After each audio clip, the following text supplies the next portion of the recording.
హనుమాన్ సీతమ్మ ఇచ్చిన ముత్యాల హారాన్ని ఎందుకు కొరికేశాడో మీకు తెలుసా?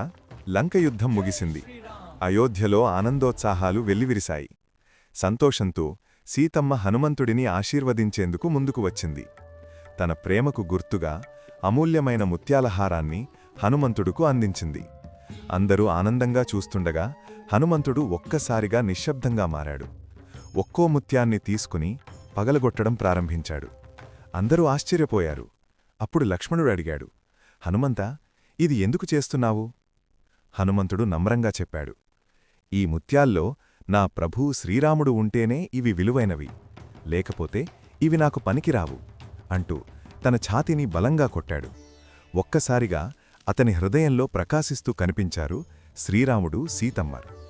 నిజమైన భక్తి అంటే హృదయంలో ఉండే దేవుడే. ఈ వీడియో నచ్చితే జై హనుమాన్, జై సీతారాం అని కామెంట్ చేయండి.